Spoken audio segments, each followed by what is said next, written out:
اللہ کے سوا کسی اور کی اطاعت جس سے اللہ کی معصیت لازم آتی ہو، شرک۔ لا طاعت لمخلوق فی معصیت الخالق، مخلوق میں سے کسی کی اطاعت نہیں ہوگی یہ اس معاملے میں جس میں خالق کی معصیت لازم آ رہی۔ ہاں، خالق کے احکام کے اندر والدین کا حکم بھی مانو، اطاعت کرو، اساتذہ کا حکم مانو، کسی اور کو اپنا لیڈر مانا ہے اس کا حکم مانو، لیکن ناٹ بیونڈ، وہ جو سرکل ہے کتاب و سنت کا اس سے باہر نہیں۔ لا طاعت لمخلوق فی معصیت الخالق، یہ آپ الجبرے کے فارمولے کے طور پر اپنے سامنے رکھیے، اب اسے اپلائی کیجئے۔ جیسے فارمولوں کے ذریعے سے پھر بڑے بڑے وہ سم جو ہے وہ حل کیے جاتے تھے سوالات۔ صبح کا وقت ہے، آنکھ بھی کھلی ہے، کوئی اذان کی آواز بھی کان میں آئی ہے، آپ کا نفس کہتا ہے ابھی سو جی۔ آپ نے اپنی چادر یا کمبل کو درست کیا اور کروٹ لی اور سو گئے۔ یہ کیا ہے؟ آپ نے کس کا حکم پیچھے پھینکا اور کس کا حکم مانا؟ اللہ کے حکم کو پیچھے پھینک دیا، نفس کے حکم کو آگے رکھا۔ یہ شرک، اس شرک کو جاننے والے بہت کم ہیں۔ مولانا روم نے خوب کہا تھا، نفس ماں ہم کم ترس فرعون نیست لیکن اورعون ایراعون نیست۔ میرا نفس بھی فرعون سے کم نہیں ہے۔ فرعون نے کہا تھا نا الیس لی ملک مصر وہذہ الانہار تجری من تحتی، کیا اس ملک مصر کی حکومت میری نہیں ہے؟ اور سارا جو یہ آب پاشی کا نظام ہے، انہار کا نظام ہے، وہ میرے کنٹرول میں نہیں ہے؟ جس کا چاہوں موگا کھلا رکھوں، جس کا چاہوں بند کر دوں۔ یہ تھا خدائی کا دعویٰ، انا ربکم الاعلی۔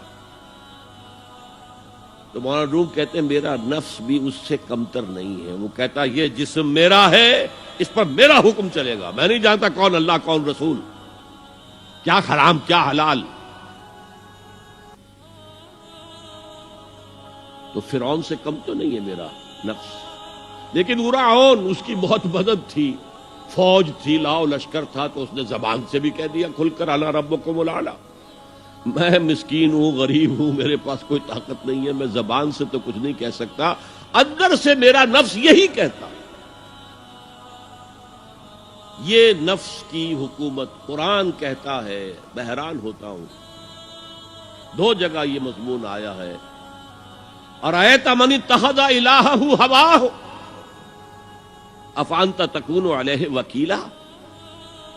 اے نبی تم نے دیکھا اس شخص کو، اس کے حال پر غور کیا جس نے اپنی خواہش نفس کو اپنا الہ بنا لیا ہے۔ اللہ اکبر،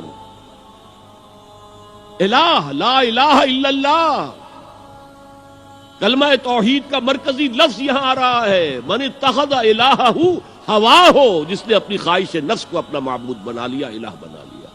افانت تکون علیہ وکیلا، کیا آپ ایسے شخص کی کوئی ذمہ داری لے سکتے ہیں؟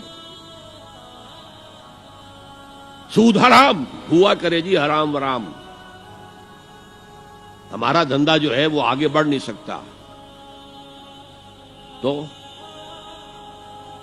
اللہ کے حکم کو پیچھے ڈالا، نفس کے تقاضے کو آگے رکھا۔ کون معبود ہے آپ کا؟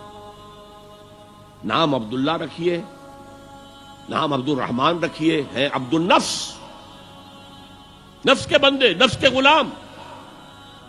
یہ میں نے یوں سمجھیے کہ جیسے میں نے ہجرت اور جہاد کی ڈیفینیشنز کی تھی۔ ہجرت کا بیس کیا ہے؟ پوچھا گیا ایو الہجرت افضل یا رسول اللہ، اے اللہ کے رسول بتائیے سب سے اعلیٰ ہجرت کون سی ہے، افضل؟ فرمایا ان تہجر ما کرہ ربک، ہر اس چیز کو چھوڑ دو جو تمہارے رب کو پسند نہیں۔ آج رات ہی سے آپ ہجرت شروع کر سکتے ہیں۔ جائزہ لیجئے کیا کیا چیزیں میری زندگی میں خلاف شریعت ہے، جو اللہ کو ناپسند ہے، فیصلہ کیجئے کہ آج کے بعد نہیں ہوگی۔ ہجرت شروع ہو گئی، افضل الہجرہ، سب سے افضل ہجرت شروع ہو گئی۔ لیکن ٹاپ پر لے جائیے تو یہ ہجرت جب اللہ کے دین کو قائم کرنے کی جدوجہد اس مرحلے پر آ جائے کہ اب باطل کے ساتھ ٹکراؤ ہے اور اب چاہیے کہ ساری قوت ایک مرکز پر جمع ہو جائے، ہجرت فرض کر دی گئی، وہ ہجرت گھر بار چھوڑ کر، اہل و عیال کو چھوڑ کر، اور مکے کے بھیڑیوں کے رحم و کرم پر چھوڑ کر اپنے گھر والوں کو جو لوگ ہجرت کر کے آئے، حکم تھا۔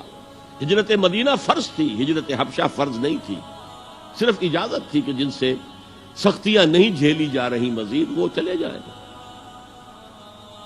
تو ہجرت کا یہ ابتدائی نقطہ، انتہا یہ جہاد، المجاہد من جاہد نفسہ، جہاد تو یہاں سے شروع ہو گیا، اپنے نفس کے خلاف جہاد کرنا۔ صبح نفس نے کہا ابھی سو جاؤ، آپ نے نفس کی بات کو رد کیا، اپنا کمبل اٹھا کے پھینکا، اٹھے، وضو کیا، نماز کے لیے آپ مسجد چل دیے، آپ نے جہاد کیا نفس کے خلاف۔ یہ افضل الجہاد ہے، اور سب سے چوٹی اوپر یہ ہے کہ جب وہ حق و باطل کی جنگ ہو تو جان ہتھیلی پر رکھ کر میدان میں حاضر ہو جاؤ۔ اکھیاں نہ ویکھیا نہیں اللہ،